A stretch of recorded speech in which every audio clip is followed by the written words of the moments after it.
E a gente segue também falando desse reflexo do frio agora, né, que chegou, e tem gente que sente a mão, os lábios, a pele um pouco mais ressecada. Tem gente que sofre com isso quando chega o inverno, porque aparecem rachaduras, né, feridas na pele. E qual seria a melhor forma de se proteger, né, pensando nesses cuidados?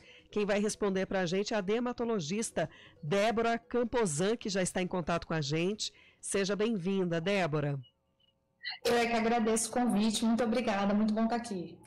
Quais são os principais sinais, né, em relação a alguma dificuldade ou da sensibilidade da pele em relação ao clima?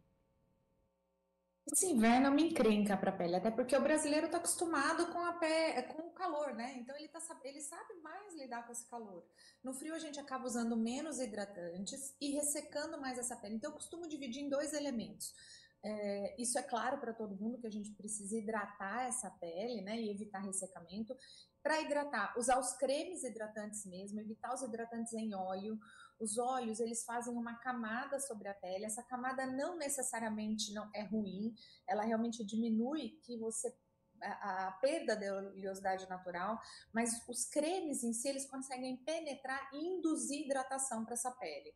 E diminuir os fatores que fazem ressecamento, os banhos muito quentes, cuidado com lã direto com a pele. Então vai usar, por exemplo, lã, esses tecidos mais sintéticos em algumas situações, colocar uma camisetinha de algodão por baixo para que esse tecido mais sintético não entre em contato com a pele.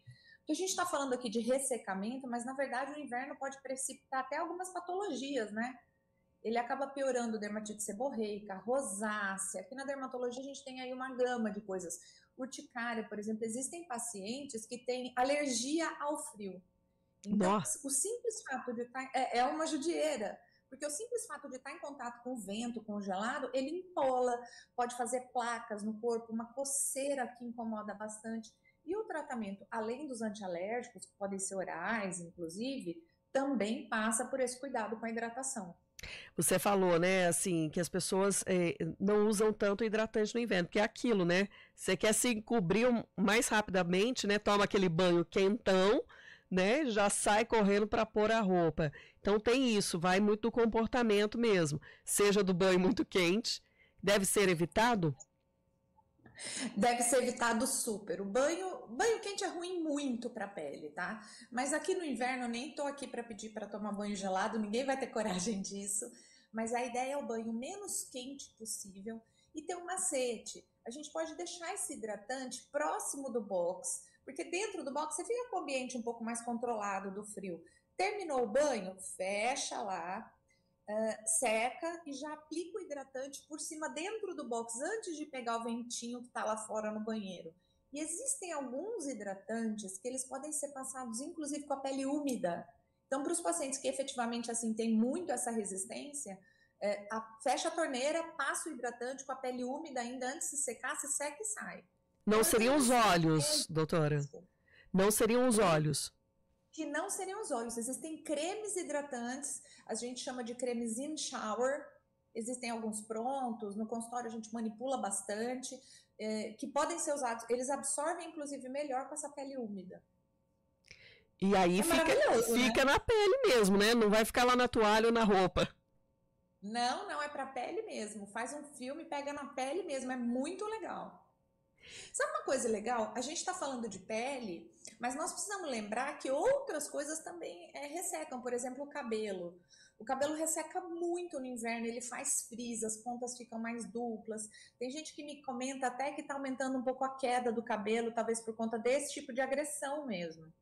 Porque o vento, só a característica mesmo do próprio clima, e inclusive essa água quente do banho, a gente acaba, às vezes, usa mais device, né, secadores e tal, porque não quer ficar de cabelo molhado, porque aquilo gela mais. Então, tudo isso faz um ressecamento do fio também. É um lugar para tomar bastante cuidado. Tem um macete muito legal para o cabelo. Eu não estou falando que o óleo faz um filme, né? Então, tem um macete muito legal para o cabelo, que é fazer a umectação com óleo.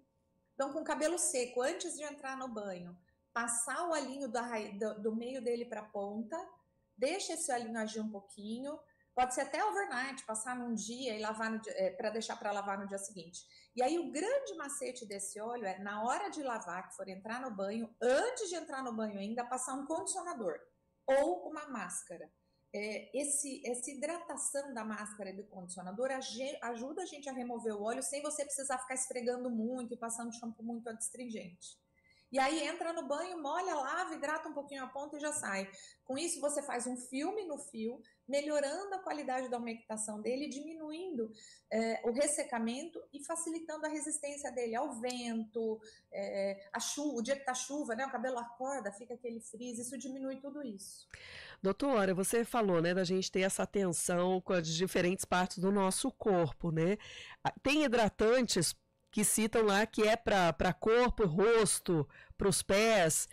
Esses são ideais ou cada parte do nosso corpo deveria ter uma atenção especial? Essa é uma pergunta bem comum. Se eu posso transferir, né, um hidratante de corpo para o rosto e tal. O que acontece, principalmente pés, joelhos, cotovelos, eles são regiões onde a nossa pele é um pouquinho mais espessa. Então, nessas regiões, eu acho que sim, justifica usar um hidratante que tenha uma porcentagem de ureia, por exemplo, um pouco mais alta, tal, onde eu consigo fazer uma certa esfoliação, uma renovação celular um pouco mais profunda e afinando a pele, melhorando a hidratação. As outras partes do corpo, por exemplo, colo, pescoço e face, mãos, têm peles muito parecidas. Os hidratantes dessas regiões podem ser extrapolados de uma para outra. Então, do rosto para o pescoço, para o colo e para as mãos. O hidratante corporal fica um hidratante intermediário. Ele nem é tão esfoliante como o hidratante de pés, de cotovelo. Também não é tão suave quanto um hidratante de face. Pode ser extrapolado sim, mas em geral, se a gente usar os mais específicos, nós vamos ter mais ganhos. E a Lucy chama atenção aqui, inclusive assim, que tem diferentes produtos no mercado, alguns a preços bem acessíveis, mas outros com capricho aí no valor, né?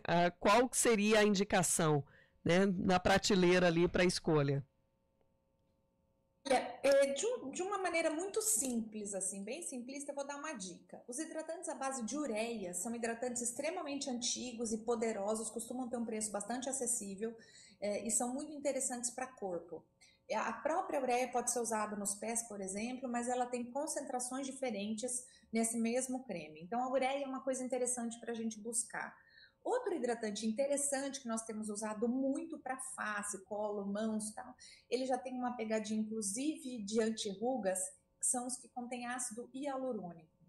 O ácido hialurônico é um anti-rugas poderoso, mas ele tem tamanhos diferentes de molécula. E dependendo do tamanho dessa molécula, ele funciona muito mais como um hidratante do que como um preenchedor em si. Então, assim, duas dicas muito simples: procurar hidratantes corporais à base de ureia e procurar hidratantes faciais à base de ácido hialurônico. Nós temos vários no mercado, vários, algumas marcas, vou falar até algumas marcas simples, mas Neutrogena, por exemplo, tem hidratantes fabulosos com preços bastante acessíveis, Mantecorp, própria La Roche-Posay, Vichy, cabe a gente procurar um pouco. Quando os hidratantes mais caros, quando nós buscamos, por exemplo, existem hidratantes corporais que são verdadeiros anti-rugas corporais, onde eu tenho ácidos hialurônicos, vitamina C, produtos que fazem com que essa pele não só se hidrate, mas que ela evite envelhecimento. E talvez isso aumente um pouco o custo do produto. Vale um pouco também ponderar não só o custo, mas o que a gente está buscando com esse hidratante. E em que momento, né, quem está nos ouvindo aí deve buscar uma orientação profissional? Para ser sincero, e eu sou dermato, vou puxar um pouco a sardinha para o meu lado, isso é sempre bem-vindo, porque as peles não são todas iguais. Então, quem tem um skincare mais direcionado, obviamente, acaba se beneficiando melhor dele. Mas, assim, quando é mandatório isso? Quando as estratégias que estão sendo usadas em casa não estão funcionando, né? Então, estou passando um hidratante, mas mesmo assim essa pele está seca, ela dá para escrever na pele, o rosto, essas ruguinhas estão aparecendo, eu sinto uma sensação de repuxado. Esse é o momento que eu acho mandatório buscar a gente. E quando você tem algumas manifestações de outras coisas, por exemplo, a urticária, Renault, que é um fenômeno onde a ponta dos dedos começa a ficar roxinha, normalmente ele piora com frio, pode ter alguns desdobramentos. Existe acne, é uma coisa que a gente não comentou. Eu tenho visto muito aumento de acne nos invernos aí, e isso está normalmente associado à alimentação, que a gente acaba comendo comidas mais gordurosas, carboidratos um pouco mais refinados, enfim. Então, quando a pessoa percebe que tem uma patologia associada e que esse controle não está tão interessante em casa com o que está usando, eu acho que vale procurar uma ajuda. E o Marcelo compartilha aqui com a gente que ele percebe que nos dias mais frios ele fica com uma espécie de uma alergia na virilha. Isso também é característico dessa estação? Algumas pessoas têm uma predisposição a alguns tipos de micose. E até por conta do frio fica mais abafado, às vezes sua. Ele pode estar desenvolvendo inclusive uma micose. É comum isso acontecer na virilha e entre os dedos do pé, que às vezes na correria de sair do banho e tal, a gente não seca direito. Nesses lugares cabe uma hidratação um pouquinho mais com cicatrizantes, né? Cicaplast, Cicalfate, creme da Avene, enfim. E se isso não melhorar, os antifúngicos, às vezes até orais. Quero agradecer a Débora Camposan, que é dermatologista, trazendo orientações para os cuidados com a pele, com o cabelo, com o corpo, nesses dias mais frios. Não deve durar tanto, viu, Débora? Pela indicação da previsão do tempo. E aí, esses cuidados devem permanecer independente da estação? Eu acho que sim. O calor também traz alguns prejuízos para a pele e a hidratação ela é bem-vinda em qualquer, né? Que a gente está frisando muito hidratação, ela é bem-vinda em qualquer clima. Obrigada, Débora, pela atenção com a gente. Sou eu que agradeço. Obrigada pelo convite. Até a próxima. Até. 10h20. CBN, a rádio que toca notícia.